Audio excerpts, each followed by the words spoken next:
Hello, नमस्कार मंडळी, शुभ सकाळ. कसे आहात? मजेत ना? पुन्हा घेऊन आली आहे तुमच्यासाठी ठरलं तर मगचा 6 मार्चचा एपिसोड. कालच्या भागात आपण बघितलं की अर्जुन आणि चैतन्य अथर्वच्या मागावर रत्नागिरीच्या दिशेने निघाले होते, पण त्या दोघांनाही अथर्व अजून काही सापडलेला नव्हता. तोच भाग त्यांनी पुढे कंटिन्यू केलाय. अजूनही अर्जुनला आणि चैतन्यला अथर्व सापडलेला नाहीये. आता सायली इकडे विचार करत असते की 3:30 वाजलेत पहाटेचे, पण अजूनही ते दोघं आलेले नाहीये आणि त्यांचा फोन अजूनही बंद येतोय. आता सायली विचार करते की मी पोलिसांना कळवू का, पण मग तिला नंतर वाटतं की नको, घरातले सगळे पुन्हा काळजी करतील आणि पुन्हा अर्जुनला कळलं तर तोही रागवेल की त्याने वाट का नाही बघितली म्हणून असं. आता दुसऱ्या सीनमध्ये आपल्याला बघायला मिळतं की रविराज आणि प्रतिमात्या हे दोघंही त्यांच्या बाहेरच्या बागेतल्या झोपाळ्यावर बसून जरा मनातलं बोलत असतात. आता ते रविराज इथे प्रियाची काळजी करत असतात आणि म्हणतात की तन्वीचं आयुष्य आपल्याला दोघांना मिळून पुढे न्यायचं आहे, पण ते तिला न दुखवता कसं न्यायचं हे मला कळत नाही आहे. रविराज म्हणतात की हे बघ, चिडचिड होते माझी, त्यांना कळत नाही आहे ना आता की कसं वागायचं आहे आणि त्यामुळे राग शेवटी आपल्याच माणसावर निघतो. त्यावर प्रतिमात्या हसून म्हणतात ही तुमची पूर्वीची सवय असेल. रविराज म्हणतात ते काय मला माहीत नाही, पण या निमित्ताने तुझी अजून एक जुनी सवय आठवली. जेव्हा जेव्हा आपलं भांडण व्हायचं ना, तेव्हा पण तू उपाशी राहायचीस, आज पण नाही जेवलीस ना. आणि असं म्हणून त्या दोघातला अबोला आणि दुरावा इथे कमी होताना दिसतो. म्हणजे प्रियाने या दोघांमध्ये भांडण लावण्याचा जो काही प्लॅन केला होता तो आता फ्लॉप झालाय आणि रविराज प्रतिमात्याला मनवून त्यांना जेवणासाठी घेऊन जातात. पुढच्या सीनमध्ये आपल्याला बघायला मिळतं की अर्जुन आणि चैतन्य अजूनही फिरतातच आहे रत्नागिरीच्या दिशेने. सायली अजून काळजी करते. 4 वाजून गेले, पण अजूनही त्या दोघांचा काही फोन पण नाही आलाय आणि काही पत्ता पण नाही आहे. आता ती देवाला नमस्कार करते आणि सांगते की देवी आई सगळं काही ठीक असू देत. सायली देवी आईला प्रार्थना करत असते की अर्जुनवर कुठलं संकट नको येऊ देऊस. आता तिकडे अर्जुन रत्नागिरीला पोहोचला पण आहे आणि तो म्हणतो अरे आपण रत्नागिरीपर्यंत पोहोचलो रे, आता आपण एक काम करू, आपण डायरेक्ट आता सिटीत जाऊ. असं म्हणून ते दोघं आता सिटीत जाण्यासाठी निघतात. आता दुसरीकडे सायलीचा तासभर डोळा लागलेला असतो आणि ती तिथेच बसल्या बसल्या सोफ्यावर झोपून गेलेली असते. तिला अचानक जाग येते आणि ती फोन बघते तर तेव्हा पहाटेचे 5 वाजलेले असतात. तर सायलीला पुन्हा आता काळजी वाटायला लागते की 5 वाजले आणि अजूनही अर्जुनचा काहीही कॉन्टॅक्ट झालेला नाही आहे. आता सायली नंतर आंघोळ वगैरे आटोपून येते बहुतेक तिची आणि त्यानंतर तिच्या लक्षात येतं की पूर्णा आजी तर घरात नाही आहे आणि कल्पनाताईंचाही पाय दुखतोय, म्हणून ती देवाजवळ दिवा लावायला जाऊन त्यांना नमस्कार करते. सायली देवी आईला प्रार्थना करत म्हणते देवी आई यांच्यावर कुठलं संकट नको येऊ देऊ, यांना सुखरूप घरी परत येऊ दे आणि त्यांना यश मिळू दे. माझी भक्ती जर खरी असेल ना तर आज यांना अथर्व विचारे नक्की सापडतील. असं म्हणून ती देवीला पुन्हा हात जोडून नमस्कार करते आणि नंतर चमत्कार घडतो. अर्जुनला अथर्व विचारे सापडतो. अर्जुन आता मेन सिटीत गेलाय आणि चैतन्य म्हणतो की आपण जरा 2 मिनिटं ब्रेक घेऊया, कारण ते रात्रभर ड्रायव्हिंग करत असतात आणि विचारे जागे असतात. आता ते ब्रेक घेण्यासाठी एका चहाच्या दुकानावर थांबतात. तेव्हा त्या अर्जुनचं आणि चैतन्याचं लक्ष जातं की जिथे समोर साक्षात अथर्व विचारे बसलाय मस्तपैकी चहा पीत. आता ते दोघंही शॉक होतात त्याला बघून. अर्थात आनंदाचा धक्का येतो त्यांच्यासाठी, कारण ज्याला शोधत ते रात्रभर वणवण करत फिरताय तो आता त्यांच्या डोळ्यासमोर आलाय आणि आता अथर्वचं लक्ष पण अर्जुनकडे जातं आणि तो एकदम उठून उभा राहतो. अर्जुन आता स्लो मोशन मध्ये त्याच्याकडे रागात बघत येत असतो. तेव्हा चैतन्य अर्जुनला हाताने इशारा करतोय, बाबा मारू फिरू नको त्याला. आणि आता अर्जुन एक हात असा जोरात वर उचलतो. आपल्याला वाटतं हाताला खाडकन कानाखाली देईल, पण तसं काही होत नाही. तो त्याच्या खांद्यावर हात ठेवून म्हणतो, अरे आम्ही एवढ्या लांब तुला शोधत तुझ्या मागावर इथपर्यंत आलो, याचा अर्थ कळत नाही आहे का तुला? तू या केससाठी किती महत्त्वाचा आहेस हे कळत नाही आहे का तुला? तर आता अथर्व विचारे म्हणतो कळतं आहे, माहिती आहे मला, मी केससाठी महत्त्वाचं आहे ते, पण माझं लग्न ठरलं आहे हो आणि मी संसार मुलं बाळं असं साधं स्वप्न बघणारा मुलगा आहे. मला हे कोर्ट कचेरी हे खुना वगैरेच्या याच्यामध्ये नका अडकवू, मला नाही फसायचं आहे याच्यामध्ये, मला या सगळ्याशी काही संबंध नाही ठेवायचा आहे हो, प्लीज प्लीज मला या सगळ्यामध्ये अडकवू नका. आता अर्जुनला वाटतं हा काय असा रिक्वेस्ट वगैरे करून येणार नाही आहे. मग आता अर्जुन आता नवीन खेळी खेळतो पुढे. तो म्हणतो बरं ठीक आहे, रिलॅक्स, हे बघ मी तुला जबरदस्ती नाही करू शकत की तू माझ्यासोबत कोर्टात यावंस असं, किंवा कोर्टात येण्यासाठी मी तुझ्यावर आग्रह नाही करू शकत किंवा जबरदस्ती नाही करू शकत असं अर्जुन त्याला सांगतो. आता चैतन्याला धक्का बसतोय जरा, तो आश्चर्याने बघतोय, हा असं काय बोलतोय, आपण याला एवढं शोधत आलोय आणि इथे सापडलाय त्यानंतर. आता अर्जुन त्याला म्हणतो ठीक आहे चल आपण निघूया चैतन्य, आणि निघाल्यानंतर मग तो एकदम मागे वळून येतो आणि मग म्हणतो हां एक मिनिट पण त्याआधी take a very good care of yourself असं म्हणून तो त्याला शुभेच्छा देत असतो. आता त्याला परत शॉक होतो तो अथर्व विचारी, हा असं काय शुभेच्छा देतोय. तर अर्जुन म्हणतो हे बघ माझी ड्युटी म्हणून मला आता कोर्टात सांगावं लागेल ना की साक्षी शिकरे खोटं बोलली आहे ते. आता त्यानंतर जज पुढे निर्णय देतील की खऱ्या अथर्व विचारेला शोधून काढा. आता त्यानंतर पोलीस तुला शोधायला येतील. पण आता तू पोलिसांच्या हाती लागतो की त्याआधी मैपत शिकरेची माणसं तुला शोधून काढतात हे मला नाही सांगता येत. मग आता तो म्हणतो पुढे की आता जर समजा पोलिसांनी तुला शोधून काढलं तर मग पुढे चैतन्य म्हणतो की फेक आयडेंटिटी वापरली म्हणून तुला 1 वर्षाची जेल होऊ शकते. पण महिपतच्या माणसांनी तुला आधी शोधलं तर. आणि मग चैतन्य म्हणतो की मग तू तुझे छोटे छोटे छोटे छोटे तुकडे. आणि मग तो घाबरायला लागतो आणि तो म्हणतो नाही नाही नाही अहो मला वाचवा हो, मला असं काही नाही व्हायचं हो माझ्या बाबतीत. आणि मग अर्जुन आता त्याला म्हणत असतो बघ हे बघ तू जर आमच्यासोबत आलास तर तुला फुल पोलीस प्रोटेक्शन मिळेल. तुला त्यासाठी फक्त एकच करायचंय. ती गाडी दिसते ही बॅग उचलायची आणि त्या गाडीत जाऊन बसायचं. आणि चैतन्य पण सांगत असतो त्याला की तुला काहीच करायचं नाहीये, फक्त आमच्यासोबत कोर्टात यायचंय आणि तुझा चेहरा दाखवायचा आहे, बाकी पुढचा आपोआप होईल. इथे चैतन्याचा अभिनय मला खूप जास्त आवडलाय. आणि आता अर्जुन पण त्याला सांगत असतो बघ चॉईस इज योर्स, चल चैतन्य आपण चहा पिऊ. आता त्यानंतर अथर्व विचारे बॅग घेऊन जर पसार झालाय गाडीकडे गाडीमध्ये बसण्यासाठी एकदम ट्युटी ट्युटी ट्युटी म्हणून पळत गेलाय तिकडे. आता अथर्व सुखरूप गाडीत बसल्यानंतर आता मात्र अर्जुन आणि चैतन्य एकमेकांकडे बघून हसतात आणि जरा त्यांना आता रिलॅक्स वाटतंय आणि दोघंही मस्तपैकी चहा घेतात, एकमेकांना चीअर्स करतात आणि चहाचा आनंद घेतात. पण सायलीला अजून काही माहिती नाहीये की तिकडे काय मस्त आनंदाची बातमी घडली आहे. बिचारी अजून इथे काळजीतच आहे. आता विमलताई त्या सगळ्यांना नाश्ता देतात, म्हणजे सुभेदारांना नाश्ता देतात आणि मग त्या सायलीशी बोलत असतात की तुम्ही काहीतरी खाऊन घ्या ना थोडंसं, तुम्ही रात्री पण नाही जेवलात. आता हे ऐकून कल्पना आणि प्रताप फक्त त्यांच्याकडे बघतात, पण ते तरी पण बोलत नाहीत की जेवली की नाही जेवली असं. त्यानंतर मग ते म्हणतात की अहो येतील अर्जुन दादा. त्यानंतर आता यांना कळतं की अरे अर्जुन तर रात्रीचा आलेलाच नाहीये. म्हणजे यांना असं वाटलं होतं की आला असेल रात्री उशिरा आणि झोपला असेल त्याच्या खोलीत. मग आता यांना धक्का बसतो की अजून आलाच नाहीये अर्जुन. आणि मग ते म्हणतात म्हणजे रात्री अर्जुन आलाच नाही घरी. आणि कल्पनाताई आणि अश्विन प्रतापराव सगळेच उठून उभे राहतात आणि मग ते म्हणतात नेमका गेलाय कुठे अर्जुन. मग आता सायली म्हणते की अहो ते एका साक्षीदाराच्या मागावर गेले होते काल रात्री आणि असतील ते सुखरूप असतील, तुम्ही काळजी नका करू. तर कल्पनाताई म्हणतात म्हणजे अर्जुन रात्रीचा आलाच नाहीये घरी आणि हे तुला आम्हाला सांगावं असं नाही वाटलं. त्यावर सायली म्हणते की अहो नाही, तुम्हाला काळजी वाटली असती म्हणून फक्त मी तुम्हाला पूर्ण माहिती नाही दिली आणि विश्वास ठेवा माझ्यावर, मला वाटतंय हे सुखरूप असतील आणि तसंच असेल, काही नाही व्यवस्थित असेल.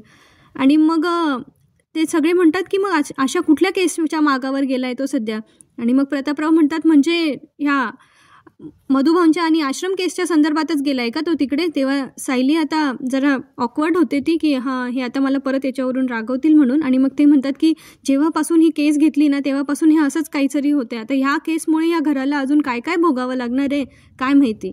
तर बिचाऱ्या सायलीला इतकं बोलून घेतात ते. पण मग सायली म्हणते की मला विश्वास आहे की हे असतील सुखरूप आणि ते सरळ त्यांचं काम झाले की कोर्टातच येतील. मी पण आता कोर्टात जायला निघते. आणि विमलताई म्हणतात अहो सायलीताई घोटभर चहा तरी घ्या. पण सायली बिचारी रात्रीची उपाशीच आहे आणि तिने चहा सुद्धा नाही घेतलाय, तिचं कशातच चित्त नाही लागत आहे आणि ती कोर्टात जायला निघाली आहे. आता तिसरीकडे महिपत जाम खुश आहे, आत्मविश्वासी महिपत आता ओव्हर कॉन्फिडन्समध्ये आणि तो आनंदाने नाचतोय. आनंदी आनंद गडे जिकडे तिकडे चारीकडे. तेव्हा साक्षी त्याला करेक्ट करत म्हणते चोहीकडे अण्णा चोहीकडे, आनंदी आनंद घडे जिकडे तिकडे चोहीकडे. आता तो सगळ्यांना पेढा भरवत असतो. अगं ते काय का असे ना तू पेढा खा आणि असं सगळ्यांना ते तोंडगोड करत असतात. आणि मग नागराजला महिपत म्हणतो बरं का नागराज शेठ, 2 वर्षापासून माझ्या लेकीला लागलेलं माझ्या पोरीला लागलेलं ग्रहण आज संपणार आहे. आज तो जज त्या म्हाताऱ्याचा जामीन रद्द करणार आणि त्या म्हाताऱ्याला परत जेलमध्ये पाठवणार. आणि तो असा एकदम त्याच्या सूड बुद्धीने खुंखार असा त्या क्षणाचा आनंद घेत असतो. आणि पुन्हा गाणं म्हणतो आनंदी आनंद गडे जिकडे तिकडे चारीकडे. मग नागराज म्हणतो बरं का साक्षी तू डॉक्टरला बोलव, तुझ्या बापाला आज वेळ लागणार आहे. तेव्हा महिपत म्हणतो अहो वेळ तर आज लागणार आहे, आज त्या केसमधून माझ्या पोरीचं नाव निघून जाणार आणि मग पेन मोडणार आणि मग मला आनंद होणार, मग मला वेळ लागणार. हे आनंदी आनंद गडे. आणि ते त्यांचं सेलिब्रेशन कंटिन्यू करतात. तर आता साक्षी पण म्हणते अण्णा हाच उत्साह आणि हीच एनर्जी संध्याकाळसाठी थोडी राखून ठेवा, कारण संध्याकाळी पार्टी पण असणार आहे ना. तेव्हा प्रिया म्हणते अरे संध्याकाळी पार्टी आहे, पण कुठे, इथे की हॉटेलला. तेव्हा साक्षी म्हणते पण तुला काय करायचंय ग, तू इन्व्हायटेड नाहीस पार्टीला. अशीच लोक इन्व्हाइट असणार आहेत जी आपली कामं चोख करतात. महिपत पण म्हणतो हां. पुढे ती म्हणते तुझ्यासारखे लूजर्स अलाउड नाही आहेत पार्टीमध्ये. तेव्हा नागराज म्हणतात अगं साक्षी किती त्रास देतेस त्या बिचारीला. असं लग्नाच्या मंडपात येऊन माती खायला किती स्पेशल टॅलेंट लागतं आणि हे टॅलेंट आहे फक्त प्रिया मधुकर यांच्याकडे. आता महिपत म्हणतो हिच्या नावाच्या मागचं ते मधुकर आहे ना, ते नाव संपवायचं आहे मला. ते मधुकर नाव देऊ फेकून आणि मग ठरवू हिचं काय करायचं आहे ते. चला बाबा, आता तुम्हाला पहिले कोर्टात जायचं आहे, पहिल्या रांगेत बसायचं आहे आणि त्या मधुकर पाटलाचा तमाशा बघायचा आहे. हे टाळ्या शिट्ट्या फेटे एकत्रच असं म्हणून तो एकदम खुश असतो. नागराज म्हणतो तुम्ही वा पुढे, आम्हाला यावं लागेल आमच्या दादासोबत. आणि असं म्हणून ते सगळे आता कोर्टात जायला निघतात. आता चौथीकडे कोर्टातला सेशन आपल्याला बघायला मिळणार आहे. आता कुसुमताई, मधुकर भाऊ आणि सायली सगळे तिथे चिंतेत आहेत. आता ते मधुभाऊ सायलीला म्हणतात, जावई बापू रात्रीपासून घरी आले नाहीत, हे तुम्हाला आधी का नाही सांगितलं? तर सायली म्हणते की उगीच तुम्ही काळजी केली असती ना. पण मग कुसुम म्हणते, पण असेल कुठे अर्जुन, काय झालं असेल, काही भलतंच झालं नसेल ना. तर आता मधुभाऊ म्हणतात तू असं काही बोलून आता सायलीला परत तिला काळजी देऊ नको, काय होणार नाही, माझं मन मला सांगतंय ते व्यवस्थित असतील असं. आता सायली तिथे असलेल्या एका पोलिसाकडे जाते आणि सायली म्हणते, अहो मी मिसेस अर्जुन सुभेदार, माझे मिस्टर आले नाही होतो साहेब, कालपासून घरी नाही आले रात्रीपासून. तेव्हा पोलीस म्हणतात की मॅडम ते तुमचं शेवटचं बोलणं कधी झालं होतं त्यांच्यासोबत? तर सायली सांगते की काल संध्याकाळी. मग पोलीस म्हणतात अजून 24 तास नाही झाले, त्यामुळे कंप्लेंट तर नाही लिहिता येणार, पण मी माझ्या लेवलवर प्रयत्न करतो आणि तुम्ही काळजी नका करू. अहो ते अर्जुन सुभेदार आहेत, त्यांच्यासारखा वकील आम्ही आजपर्यंत बघितला नाही आहे, ते करतील, ते व्यवस्थित असतील, येतील पुन्हा. आता पोलिसही सायलीला धीर देतात. आता ते इकडे आल्यानंतर त्यांना साक्षीची कार दिसते आणि मग सायली मधुभाऊंना आणि कुसुमताईंना सांगते की तुम्ही उगाच इथे थांबू नका, साक्षीची गाडी आली आहे. पण सायली अजून अर्जुनची वाट बघत तिथेच थांबलेली असते. त्यानंतर आता हे सगळी चौकडी चांडाळ लोक इकडून येतात. पवार वकील, महिपत आणि साक्षी ते गाडीतून उतरतात आणि एकदम कॉन्फिडन्समध्ये आलेले आहेत ते आज कोर्टात की त्यांना माहिती आहे आज विजय आपलाच आहे. महिपत आल्या त्याला साक्षी दिसते आणि मग महिपत म्हणतो, नमस्कार नमस्कार, तुमचे हजबंड कुठे दिसत नाही, काय आले नाही का ते? कसं आहे ना तुमच्या बापानं. मग सायली त्यांच्याकडे रागात बघते. मधुकर म्हणतात तुमच्या तीर्थरूपांना त्यांच्याकडून केस काढून घेतली तरी पण ते कोर्टात येऊन लुडबुड करत असतात आणि आज काही दिसत नाही आहे ते, म्हणून विचारलं. नाही बरं आहे चांगलं आहे, ते जितके लांब राहतील ना तितकं चांगलं आहे. आता साक्षी म्हणते, काय अण्णा कोणावर वेळ घालवताय तुम्ही? तर महिपत बोलतो, वहिनी असं काय करतेस, एवढ्या मोठ्या वकिलाच्या मिसेस आहेत त्या, मग त्यांची चौकशी करायला नको? त्यांच्यासारख्या वकिलांची गरज आहे देशाला. तर सायली म्हणते, तुम्ही तुमची काळजी घ्या, देशाची काळजी करायला खूप जण आहेत. त्यावर महिपत म्हणतो, बरोबर आहे, point to be noted. A Pawar, point to be noted. आणि पवार पण म्हणतात, येस सर. आता पुढे परत महिपत म्हणतो, नाही पण आता तुमच्या बापांनी तीर्थरूपाने जो दुसरा वकील घेतला होता जोशी नावाचा, तो पण नाही आलाय, तो पण नाही दिसत आहे. म्हणजे नाही, पाटलाला सोडायच्या ऐवजी त्याने अशाच सोडून दिली की काय? हा आता काय करणार तुम्ही? Point to be noted. A Pawar, point to be noted. परत पवार म्हणतो, येस सर. परत मग आता सायली त्याला चांगलं तिथे सुनावते आणि ती म्हणते की आम्ही तुमच्यासारख्या तोंडाच्या वाफा नाही घालवत, फक्त आम्ही फक्त बोलत नाही, आम्ही कृती करून दाखवतो. तर मग साक्षी म्हणते, हो दिसली, तुमची कृती पण पाहिली. नाही तू आता तुझ्या वडिलांना आहे ना चांगलं भेटून घे, कारण आज त्यांचा जामीन पुन्हा रद्द होणार आहे आणि त्यांना पुन्हा जेलमध्ये जायला लागणार आहे.